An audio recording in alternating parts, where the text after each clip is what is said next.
Aujourd'hui, je suis dans un endroit parfait pour regarder vos messages de prospection LinkedIn. Parce que j'avoue que parfois, quand je regarde ma messagerie, j'avoue que ça sent le poulailler là-dedans, d'accord? Donc pour faire très simple, cette vidéo, c'est une vidéo réac, comme disent nos amis youtubeurs, où je vais regarder des messages de prospection que Lucas, au montage, m'a gentiment sélectionnés pour vous donner mon avis dessus. D'ailleurs, n'hésitez pas à mettre en commentaire des petits copier-coller des pires messages que vous avez reçus sur LinkedIn. Donc on va y aller un par un directement. Je vais essayer de les décrypter et vous donner des conseils en toute bienveillance et bien entendu. Pour rester dans une idée de bienveillance constructive, on ne mettra pas les noms des personnes qui ont envoyé ces messages de prospection. Et pour terminer, si vous ne connaissez pas, et pour vous dire mais pour qui il se prend celui-ci pour se mettre dans un poulailler et donner des conseils de prospection, eh bien moi ça fait plus de 10 ans que j'enseigne la prospection. J'ai travaillé chez Meta, LinkedIn ou encore Salesforce en tant que manager et cette fois-ci pas dans des poulaillers. Et l'objectif c'est justement de vous donner des astuces pour être plus efficace, générer plus de rendez-vous qualifiés et donc plus de ventes. Et avant de commencer de rentrer dans la basse-cour, abonne-toi à cette chaîne YouTube parce que toutes les semaines, je partage des bonnes pratiques pour ta vente et être plus efficace. Oula, attention, ne t'énerve pas Gertrude. Et surtout, si jamais tu as envie que je regarde de façon totalement gratuite ton process de vente, que ce soit sur LinkedIn, en cold call ou même tes appels de vente de manière générale, tu as un formulaire juste en dessous pour que la semaine prochaine, je puisse regarder, comme je suis en train de le faire là, ton tunnel de vente, toujours avec bienveillance, bien entendu. Donc on va commencer, sans plus attendre, de regarder le tout premier message. Oula, Lucas, tu nous as choisi un bel œuf pourri là? œuf pourri, poulailler. Ok, on regarde ce message rapidement. Donc pour faire simple, je reçois un message à 15h30. C'est important de mentionner l'heure, puisque là du coup on est en milieu d'après-midi. Je reviendrai dessus si c'est une bonne pratique. Donc cette personne commence à m'envoyer salut prénom, super, donc mon prénom Eddy. J'ai consulté votre page la semaine dernière et j'ai été impressionné par votre belle croissance.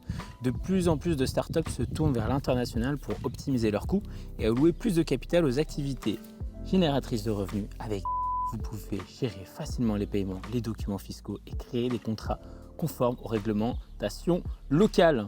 Sans prise de tête, intéressé d'en discuter, PS, si ce n'est pas pertinent, dis-le moi, entre parenthèses, gentiment. Eh bien mon ami, si c'est pas parfait ça, je vais te le dire gentiment, comme une bonne demi-douzaine, pour faire une belle omelette. Alors, déjà pour commencer, on va commencer sur les points positifs. J'ai mentionné le 15h30 tout à l'heure, j'ai fait exprès de le mentionner, donc c'est important d'envoyer les messages aux bonnes heures. 15h30 c'est une très bonne heure à laquelle il faut envoyer un message, parce qu'on a plus de chances à ce que les gens soient connectés. Des heures qui sont un peu plus compliquées, c'est après 17-18 heures. Malheureusement, c'est souvent là que du coup les personnes s'amusent à envoyer des messages parce qu'elles ont plus de temps disponible. Donc voilà, et puis si vous me demandez de manière générale quelles sont les meilleures heures auxquelles envoyer des messages, je dirais à partir de 9h. Moi, j'irais plutôt même 9h30 parce qu'il faut rentrer dans un peu la psychologie de votre prospect. Puis ça dépend de votre secteur, mais généralement 9h, on arrive au bureau, on traite ses emails, puis après, on regarde le reste. Donc je dirais, ouais, ça commence à 9h30. Vous pouvez me dire, ouais, mais Eddy, avant 9h, les gens sont sur les réseaux sociaux, donc ça peut être intéressant d'envoyer un message. Oui, mais quand on est sur un réseau social, justement, et qu'on est dans la démarche d'un petit peu scroller, la flemme de recevoir un message de prospection alors qu'on n'a pas commencé notre journée. Là, par exemple, par le business, moi, si je lis ce message à 7h30, ouais, je pense que je ne vais pas forcément être très avenant. Voilà, puis la pause du déjeuner, je dirais la même règle que durant le temps off, c'est-à-dire avant 9h. Maintenant, on va rentrer un peu plus dans le détail du message. Donc déjà, il me personnalise en termes de personnalisation mon prénom. Si je cherche d'autres personnalisations, je pense que j'ai consulté la semaine dernière et j'ai été impressionné par votre belle croissance. Personnalisation, ça? Je vous laisse me dire en commentaire. Parce que pour moi, ce n'est pas du tout de la personnalisation. On essaye de faker le fait que ça a été personnalisé, sauf que ça se voit à 10 km. Je vais revenir un petit peu plus dessus, mais du coup, c'est pas personnalisé. On reste sur les points positifs. Le petit PS, je l'aime bien. Voilà, si ce n'est pas pertinent, dis-le moi, gentiment, avec un petit smiley. Dommage qu'il ait glissé seulement le smiley ici. On dirait qu'il tend bâton pour se faire abattre quand il me dit si ce n'est pas pertinent, dis-le moi gentiment. On dirait qu'il a eu l'habitude de recevoir des gens qui n'étaient pas franchement contents. Donc c'est pas pour jouer le coq. Mais je pense qu'il y a 3 belles choses qu'il va falloir améliorer dans ce message. La première chose, c'est effectivement de vraiment créer un why now. Donc le why now, c'est quoi? C'est pourquoi maintenant je te contacte. Et là, ça manque terriblement de ça dans ce message. en intro. Donc il a essayé de le faire ici, mais c'est pas forcément bien amené.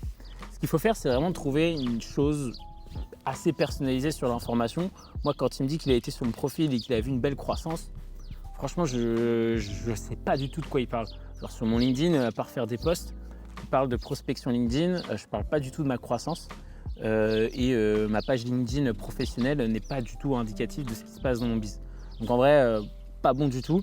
Donc si vous voulez utiliser peut-être quelque chose de récent par rapport à la personne parce qu'elle poste souvent, parce que vous avez vu une actualité sur Google ou sur le journal, ce que je vous conseille de faire, c'est vraiment de dire vraiment ce que vous pensez et de donner votre avis sur quelque chose. Ça peut être intéressant pour démarrer une discussion. Et je dis bien discussion parce que là, la plus grosse problématique, et j'en viens au point 2 du retour de ce message, c'est en fait, il fait le même travail qu'il aurait pu faire sur un mail. Et ça, c'est la plus grosse erreur qu'on voit sur le marché français. C'est que les gens écrivent justement des messages LinkedIn comme s'ils écrivaient des emails. La chance qu'on a sur un réseau social professionnel comme LinkedIn, c'est que ça reste un réseau social. Le nom est dedans. Et du coup, il y a un vrai intérêt à venir faire des chats et pas des emails. Et donc, il faut venir créer des petits messages pour venir interagir avec la personne. On va parler tout à l'heure des follow-up rapidement parce qu'il y a 3 autres personnes, je vois que Lucas m'a réservé pour aller justement un petit peu analyser les messages. Mais voilà sur la première partie.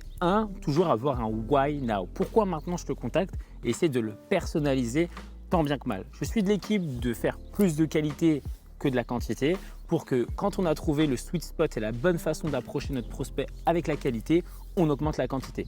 Mais pas le contraire. Là, il n'y a pas de qualité. Forcément, il a dû envoyer ça à beaucoup de monde. Peut-être qu'il a un petit peu de taux de réponse, mais je doute au vu du nombre de follow-up qu'il a fait, qu'il arrive vraiment à avoir derrière des jolis rendez-vous de prospects ultra chauds et qualifiés. Maintenant que ça c'est dit, deuxième partie, de plus en plus de startups se tournent vers l'international pour optimiser leurs coûts et allouer plus de capital aux activités génératrices de revenus. Déjà là, il m'a endormi. Alors, en fait, il est en train de me mettre un FOMO en mode, il y a plein de boîtes, c'est comme si moi je marchais dans la rue et on me dit hey, tiens Eddy, tu sais qu'il y a de plus en plus de gens qui du coup utilisent des poulaillers pour faire des contenus, tu devrais en faire un. Bah franchement on se connaît pas, tu me dis ça, je sais pas si c'est vraiment ce que je recherche, faire des podcasts dans des poulaillers. Peut-être un peu quand même, mais du coup dans l'idée là il fait ce qu'on appelle une assumption en anglais. C'est en gros, en français j'ai pas le mot exact, Lucas tu me le mettras en Google Trad, mais c'est en gros c'est le pire défaut d'un sales, c'est en fait comme il connaît parfaitement son business, il connaît parfaitement la problématique de ses clients, il arrive en disant qu'il connaît déjà un petit peu peut-être ma problématique et du coup on va voir qu'il enchaîne sur la suite. C'est moi je peux t'aider à gérer facilement les paiements, les documents fiscaux et créer des contrats conformes aux réglementations locales, sans prise de tête. Donc en gros, il me pitch son truc comme si j'en avais besoin. En vrai, son tool, je pourrais en avoir besoin. C'est juste, c'est dommage, il n'a pas essayé d'un petit peu essayer d'établir une conversation avec moi. Je vais revenir sur peut-être ce qu'il aurait dû faire, comme ça en même temps, vous ne voyez pas juste des choses qu'il aurait pu optimiser, mais également ce qu'il aurait pu vraiment mettre en place. Et après, il me dit intéressant à discuter, ça c'est la pire des approches. Pour moi, ton call to action doit toujours être fermé. Est-ce que tu es disponible mardi à 15h ou vendredi à midi? C'est ultra important de faire ça, c'est ce qu'on appelle un CTA fermé, donc on donne quelques disponibilités. L'intérêt c'est de faire quoi? C'est d'aller directement à proposer des créneaux et que mentalement on n'ait pas besoin de réfléchir 2 heures. S'il me dit est intéressé d'en discuter, je vais lui dire oui, il va revenir vers moi, il va me dire ok quand est-ce que tu es dispo, je vais lui dire jeudi, il va revenir vers moi 3 heures plus tard, il va me dire à 15h, moi je vais pas voir son message, ça se trouve il va rester en vue, ou je vais lui dire non 15h ça me va pas, il va revenir encore vers moi. Voilà, on va avoir une dizaine de messages alors qu'ici il aurait pu tacler la majorité en mode est-ce que tu es dispo tel jour, telle heure. Attention, tous les retours que je donne sont à prendre avec modération sur le fait que là je fais un retour sur son message global, mais j'insiste sur le fait que tout ne doit pas être composé dans un seul message. Ça doit venir au fur et à mesure parce qu'on est sur une plateforme de chat et pas d'email. Maintenant que ça c'est dit, son PS comme j'ai dit, je comprends pas pourquoi il me le met, franchement tu as juste envie presque de lui rentrer dedans, de lui dire gentiment je ne suis pas intéressé et du coup je sais pas ce qu'il y gagne. Mais du coup, si je dois dire plutôt ce qu'il aurait dû faire, en fait, c'est d'essayer justement au moment où il me parle avec Deal, on vous permet de gérer facilement du paiement, des documents fiscaux et créer des contrats conformes avec les réglementations locales sans prise de tête. En fait, il aurait pu essayer de me tourner la conversation autour de ça. Par exemple, essayant de, justement, s'il m'a dit tiens, j'ai vu ton dernier profil, apparemment tu es en train de faire ci, ou j'ai vu une actualité Google si je suis un CMO d'une grosse boîte et apparemment vous êtes en train de faire ça.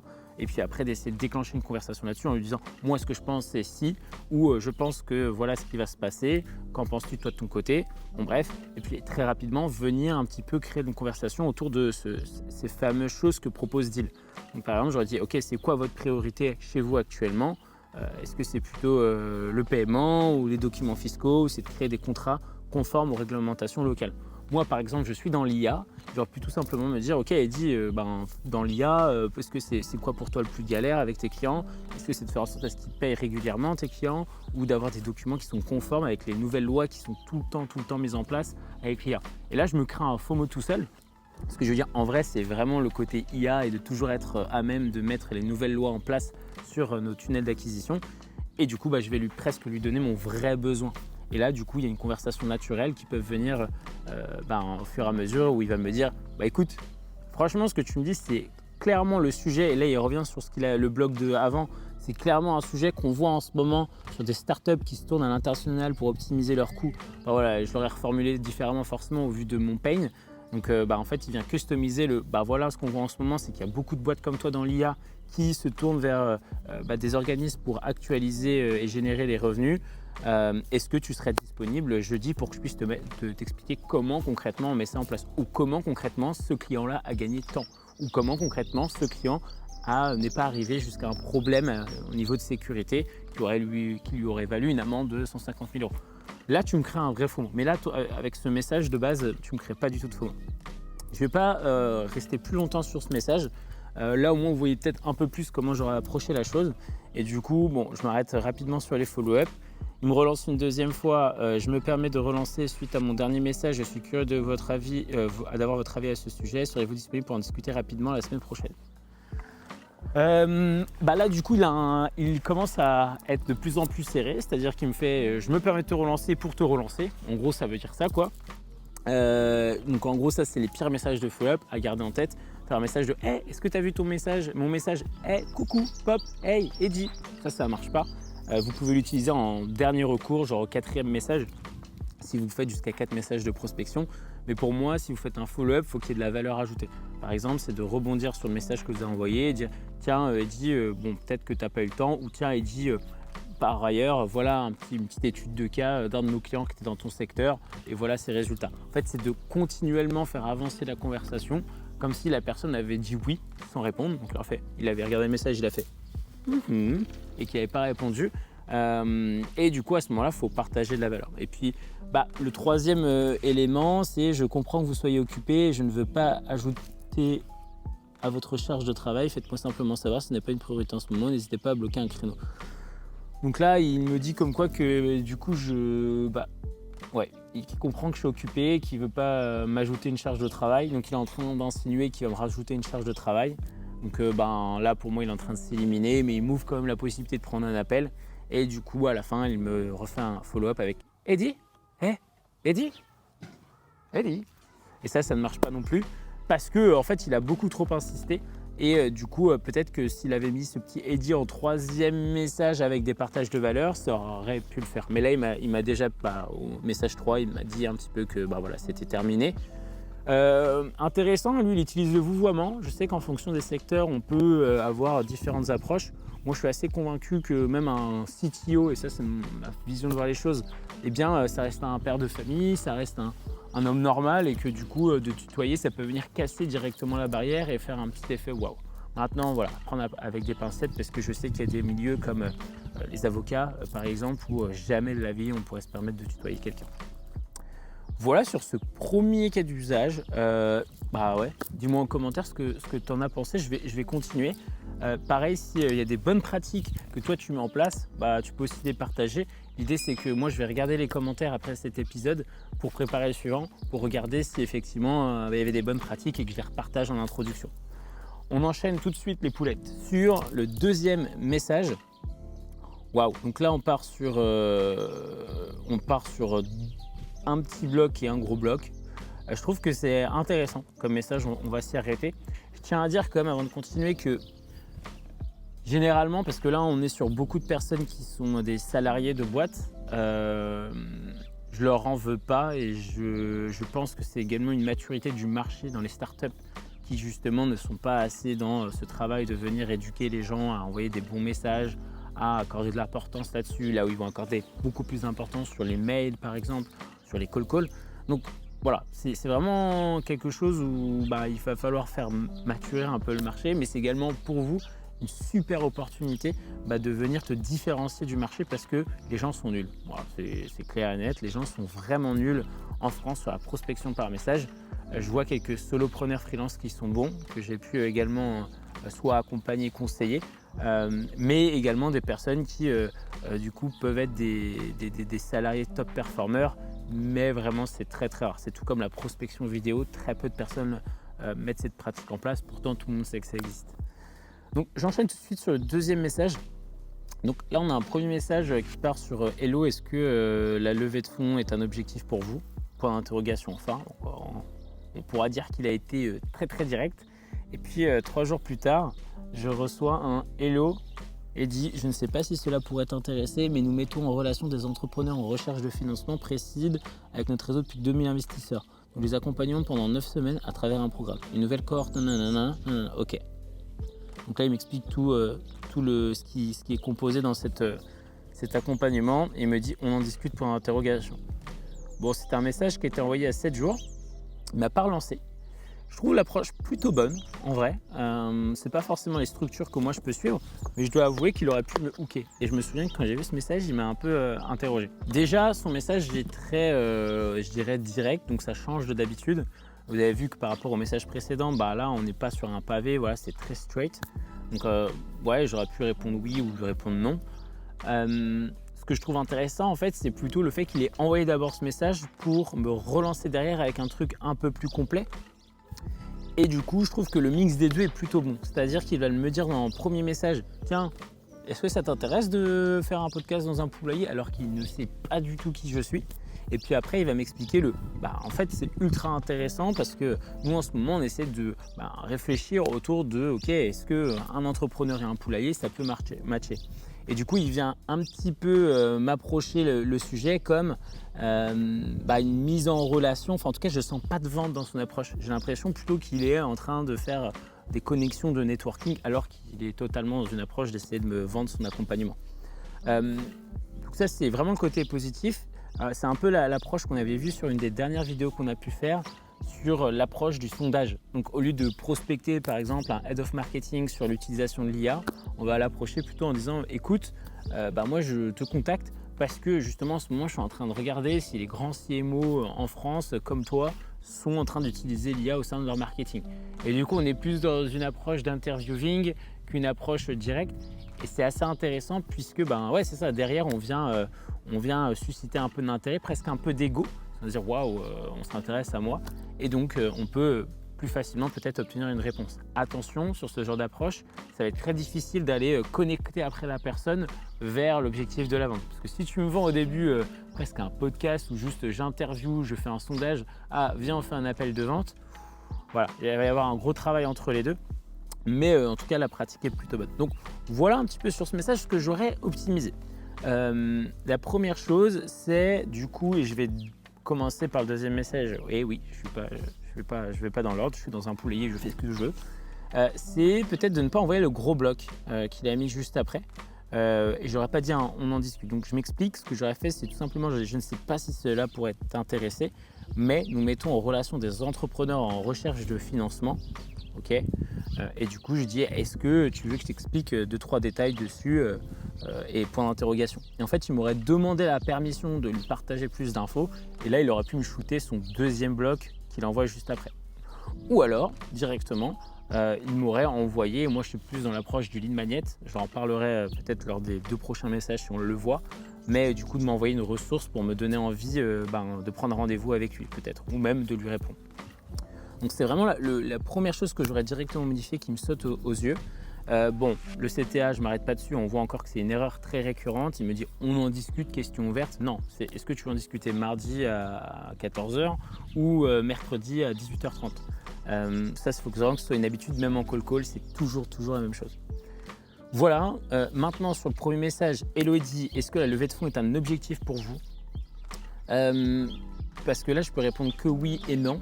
Donc j'aurais peut-être essayé de faire plutôt une question soit ouverte, mais qui doit être assez simple de réponse, ou fermée avec différentes possibilités. Je m'explique. Question ouverte, c'est ultra intéressant, il faut toujours tester parce que ça peut permettre à quelqu'un de vraiment vous donner un élément de réponse inattendu et d'ouvrir une super discussion. Eddie, quels sont les lieux où tu aimerais enregistrer des podcasts?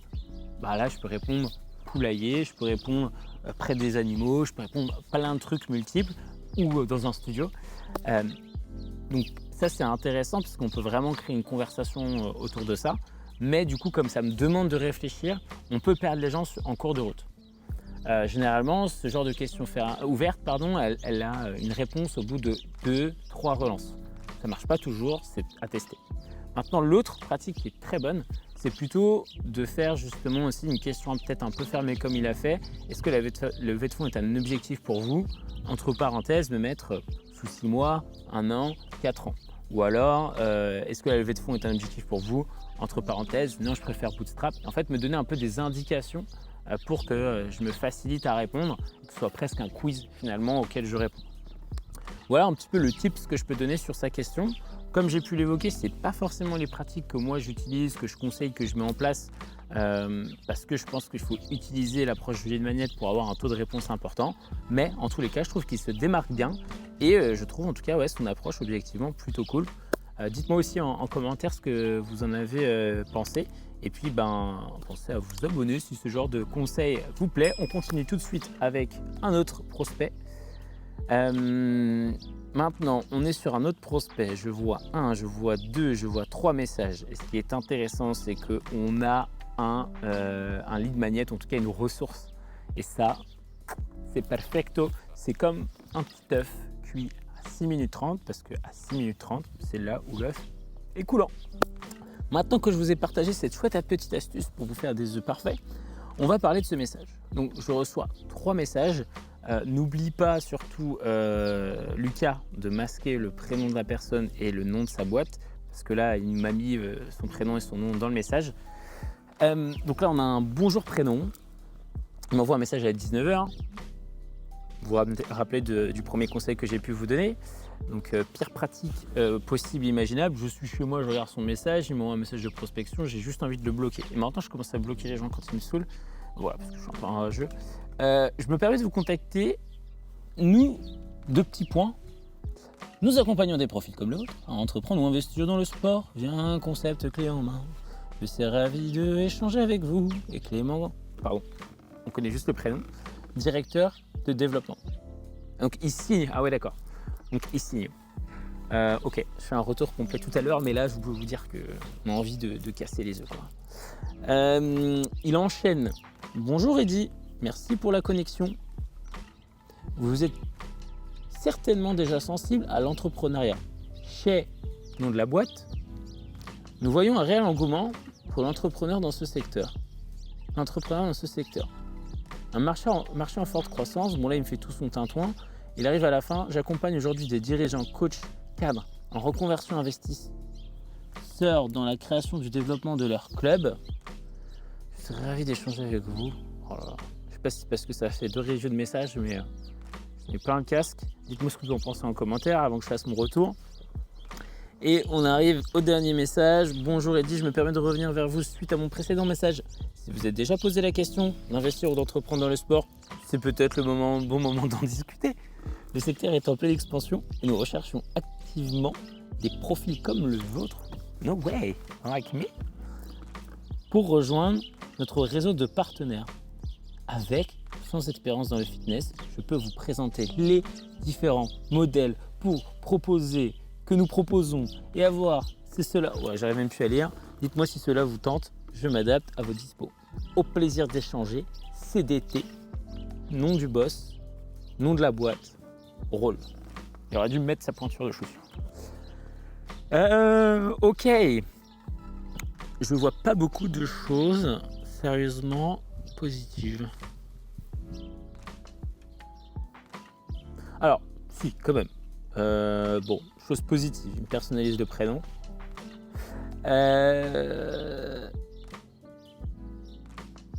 Chose que j'ai bien aimé, c'est qu'ici, ils me disent j'accompagne aujourd'hui des… Et puis, ils nomment un petit peu les types de rôles avec qui ils bossent. Voilà, au moins, ils me projettent un petit peu. Effectivement, moi, je suis un entrepreneur. Je pourrais rentrer dans la case dirigeant. Ouais, je suis un dirigeant. Voilà. Est-ce que quelqu'un dirige ici aussi, hein. Et après, ça c'est cool. Donc, documentation. Je vais pas l'ouvrir par souci de confidentialité pour la personne, mais je vais faire un retour quand même rapide sur la typologie de pièces jointes qu'il m'a envoyé. Et ouais, et puis c'est tout. Alors, ce qui va pas,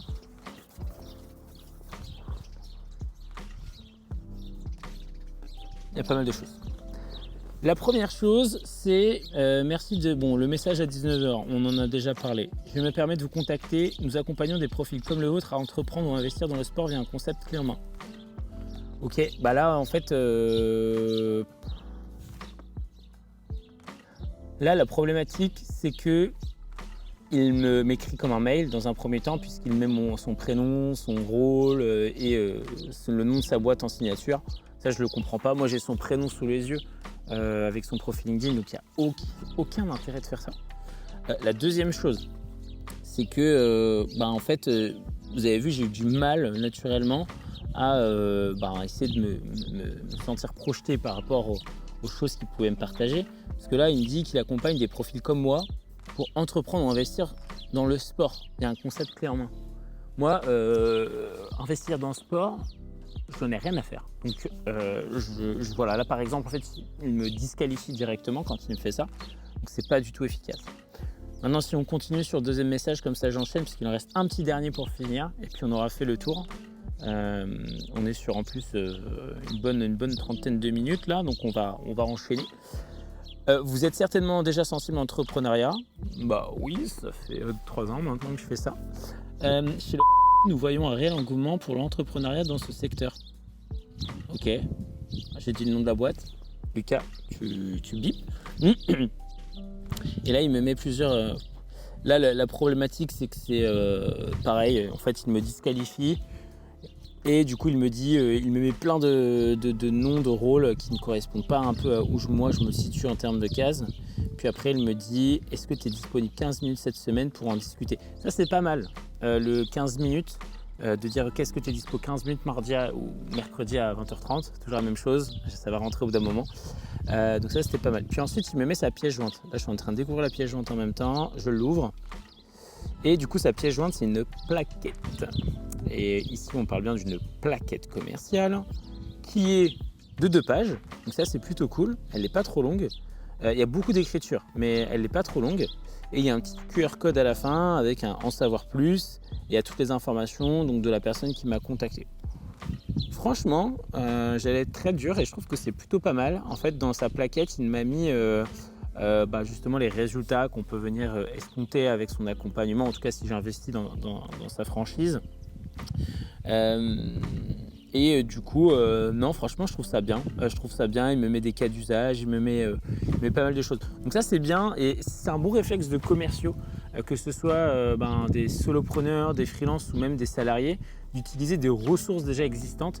Attention, quand vous envoyez une ressource, il faut que ce soit consommable en moins de 5 minutes et que ce soit, souvent on dit ça, exécutable, donc on peut le mettre en place dans les 24 heures et en moins de 20 minutes. Donc c'est généralement les petites astuces pour se dire si la ressource partagée est plutôt bonne.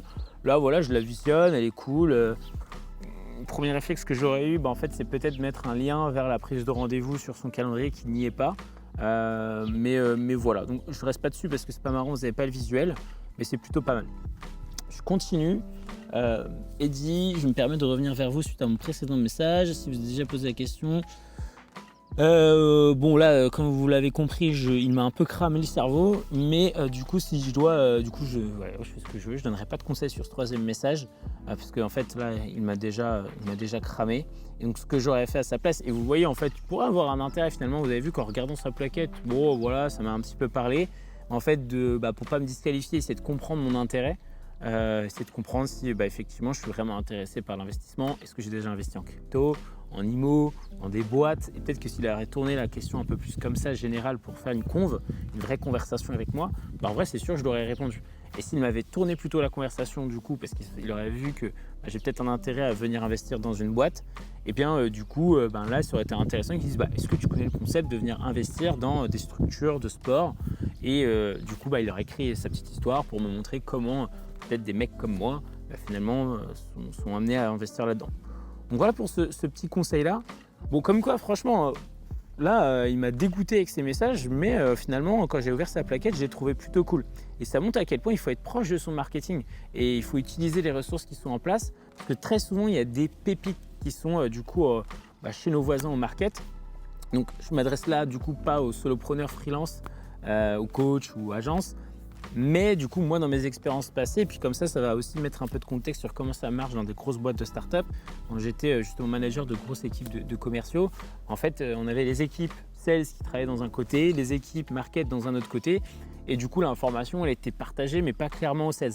Du coup, ce qui fait que parfois, des sales allaient recevoir des leads à contacter ou à prospecter, parce qu'en fait, ces leads avaient téléchargé la ressource de l'équipe marketing, mais on ne savait pas de quoi était faite cette ressource-là. On avait très peu d'informations. Alors que je trouve que quand on a vraiment l'éducation et un vrai travail avec l'équipe marketing sur quelle ressource est partagée, qu'est-ce qui marche bien, parce qu'il ne faut pas oublier que l'équipe marketing, son rôle, qu'on les aime ou pas, c'est de comprendre la psychologie des prospects, d'essayer de les convertir, de les faire avancer juste par des visuels ou du copywriting.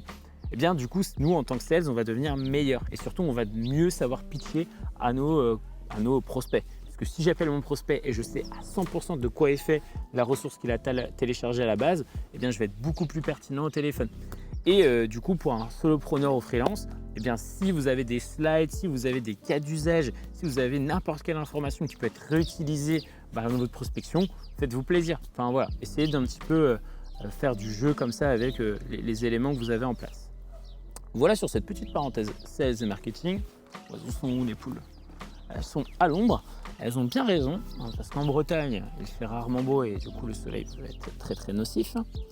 On rentre sur le dernier message. Waouh, ok, Lucas s'est fait plaisir. 1, 2, 3, 4, 5, 6. Donc là, c'est pour nous achever. Ok, vous inquiétez pas, je ne vais pas tous les regarder. Et puis comme ça, je vous donnerai une petite astuce en dernier conseil pour justement bien faire vos omelettes et surtout votre prospection. Donc, on a un premier message qui est « Bonjour Eddy ». Là, c'est bien, on personnalise bien mon prénom. Ça pourrait être marrant que quelqu'un utilise peut-être parfois des surnoms quand on est dans des secteurs un peu friendly. Donc voilà, ça vient de sortir de ma tête. Il ne faut pas toujours écouter ce que je dis quand ça sort comme ça de ma tête. Je suis spécialisé dans l'intégration de solutions IA pour optimiser les flux de travail et réduire les coûts opérationnels.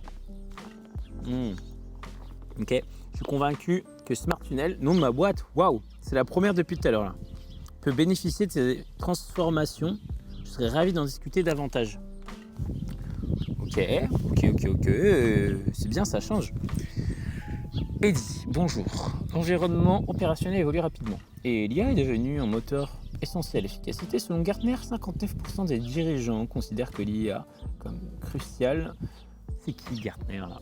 Je rigole, je sais que c'est quand même c'est très connu Gartner pour faire des super études, mais on les cite un peu à tout va. Moi, si je vois GPT, je lui dis tiens, je fais un copier-coller, je lui dis vas-y, contredis-moi. Attends, on va le faire pour rigoler. Contredis-moi ces arguments. Tac. Hop. Dis-moi ces arguments avec des stats. Tac. Et ben voilà. Une étude Sloan Management, seulement 11% des entreprises sur... Putain, c'est un banger. C'est un banger. Bon, bref, je continue. On va pas le contredire, l'ami, mais du coup, je vais dans son message. Nos solutions sur mesure peuvent, et là, il me donne les différentes choses que leur IA peuvent faire. Après, il me répète il me met un peu de stats. Le temps de réponse augmente la satisfaction client. Il me remet le nom de ma boîte. Bon, et puis après, ça n'arrête plus. Et c'est dommage parce qu'en fait, plus on avance et moins c'est quali. On voit qu'il a mis moins d'efforts sur les derniers messages de relance où il commence à signer cordialement avec son prénom. Alors, Ici, il y a des choses bien quand même qui sont importantes à souligner. Bonjour, je suis spécialisé dans l'intégration de solutions IA pour optimiser le flux de travail et réduire les coûts opérationnels. Ok. Ce que j'ai bien aimé, c'est qu'il personnalise le nom de ma boîte. On en est là, quoi. On en est là. J'ai bien aimé que il me sort des stats aussi. C'est mal amené, j'y reviendrai, mais c'était bien. Et qu'il me donne un peu une overview de ce dont j'ai besoin. Maintenant, les deux choses, et là vous pouvez vous les appliquer directement vous dans vos messages de prospection, il faut vraiment retravailler sur un petit peu ce qu'il a fait. Et c'est d'ailleurs une logique sales, il faut le voir comme chez le médecin. Si je vais chez le médecin, il me dit directement hey mec, j'ai des Doliprane pour toi, vu ta gueule. J'ai également de l'Advil, j'ai également des suppos et j'ai également, tu sais quoi, une petite verveine. Les médecins ne me proposent jamais ça. En fait, je lui dis à mes frérots, tu m'as même pas demandé ce dont j'avais besoin et pour qui tu te prends. Il fait ah si, j'ai le pif. Là, en fait, chez les sales, ça doit être la même chose. On ne pitch jamais tout ce qu'on fait. On pitch seulement quand on a justement une analyse, même si elle est très courte, de ce dont la personne a besoin. J'arrive chez le médecin, je dis ah, j'ai mal à la tête. Là, il peut commencer à me dire ah toi, c'est sûr, tu as besoin d'un Advil parce que je suis trop fort et je sais que tu en as besoin. Parce que je lui ai donné un peu d'infos. Et plus je vais lui en donner, et plus il va avoir le temps de faire mon diagnostic, et plus justement à la fin, quand il va me dire justement ma medication, les médicaments à prendre, je vais lui dire ouais, t'as raison, c'est sûr, parce que je t'ai tout dit. Et c'est un peu comme c'est pareil pour le psy, pour tellement de choses. Donc en gros, il faut se dire que là, quand la personne me fait un florilège de ce qu'il fait, ses solutions, etc., en fait, il a une chance sur 10 pour que je me dise ah, ça me correspond pas. Alors que ça se trouve, dans les 4, il y en a un qui me plaît. Mais si dans les 4, il y en a un qui me plaît pas, moi, je vais me retenir le ah non, ça me plaît pas.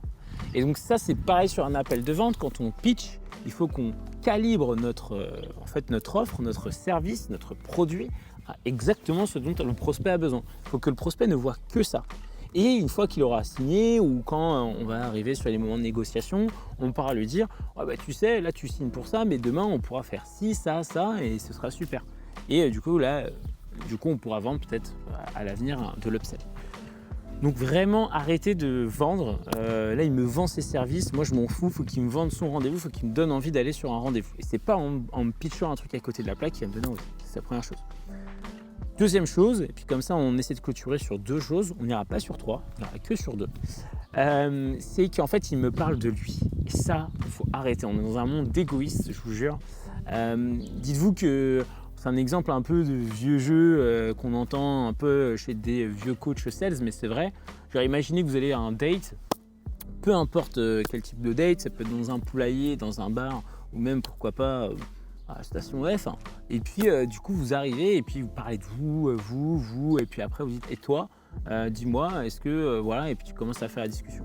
En fait, pendant 5 minutes à parler que de toi, tu vas endormir la personne et trop la flemme de continuer le date avec toi, tu aurais une image négative de la personne. Là, vous savez ce que vous vendez. On a tellement plus en tant qu'humain à prendre de l'autre que moi, ce que je vous conseille, c'est plutôt de poser des questions, en fait, de venir s'intéresser à la personne, de faire la conversation, comme vous aurez pu avoir l'habitude de le faire dans la vie de tous les jours.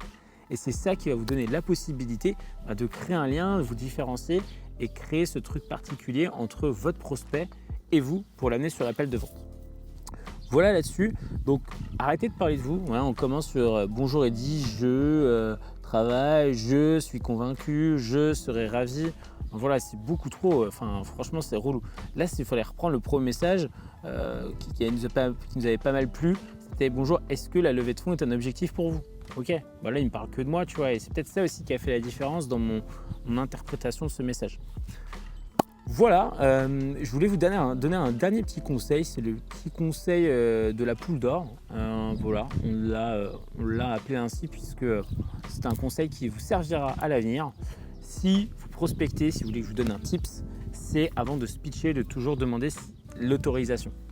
Donc si à un moment donné vous sentez, parce que grâce à votre premier message et comment se déroule la conversation, vous pouvez aller se pitcher, demandez l'autorisation de ok, est-ce que je peux te dire davantage sur ce que je fais, est-ce que ça t'intéresserait de savoir plus, est-ce que tu préfères que je t'envoie plus d'informations sur moi ici ou par mail.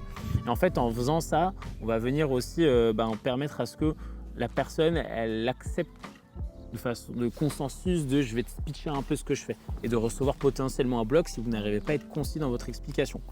La deuxième astuce, deuxième œuf d'or, c'est moi j'utiliserais l'appel comme excuse pour justement se pitcher. Je dirais écoute, on discutait tout, est-ce que ça te dirait que je t'explique sur un appel comment, et c'est le why, donc comment vraiment je viens t'aider, comment j'ai déjà aidé des personnes à arriver à X, Y objectif au vu de tes problématiques. Et ça c'est ultra intéressant parce que en gros faut se dire que finalement on n'arrivera jamais à se pitcher aussi bien que si on est sur un appel de vente. Pourquoi? Parce que ce fameux temps de diagnostic dont j'ai pu parler sera beaucoup plus authentique, on aura beaucoup plus de temps sur un échange de 30 minutes, on va pouvoir creuser des éléments avant de se pitcher. Et donc, souvent les gens ils ne sont pas intéressés par juste le qu'est-ce que tu vas m'apporter, mais le comment. Et ce comment-là, il doit venir pour moi être un petit peu l'hameçon pour aller chercher la bonne poule à venir plumer. Donc vraiment l'habitude d'apprendre, c'est une fois que vous avez démarré une bonne conversation, vous avez un beau taux de réponse, et si vous voulez des meilleurs taux de réponse, je vous invite à vous abonner à cette chaîne parce qu'on parle de ça toutes les semaines. Et bien une fois qu'on a démarré la con, c'est ok, pour aller au rendez-vous, on va le vendre le ok, voilà comment. Et c'est vraiment ça qui fera la différence dans vos conversations. Et puis on s'arrêtera sur ces deux poules aux œufs d'or. Si on fait un petit résumé des 3 choses à retenir à la fin de cette vidéo, parce que malheureusement l'humain a du mal à retenir plus de choses que 3 apparemment quand on fait un coaching. La première chose c'est vraiment d'essayer de parler avec la personne, de ne pas envoyer un mail. On n'est pas sur une information qu'on a l'habitude de faire descendante comme une mail, là on est dans de la conversation, donc converser. Deuxième, c'est arrêter les jeux, vraiment ouvrez toujours dans cet esprit de venir converser à vous centrer sur qui est votre prospect et quelle est cette personne, etc. Et du coup, la troisième, c'est une fois qu'on avance dans la conversation, essayer de susciter l'intérêt pour venir sur un appel avec justement cette question fermée de est-ce que tu es disponible tel jour, telle heure, et de proposer pour aller sur l'appel l'utilisation du how. Et c'était pas why, mais plutôt du how, donc comment tu vas résoudre mon problème.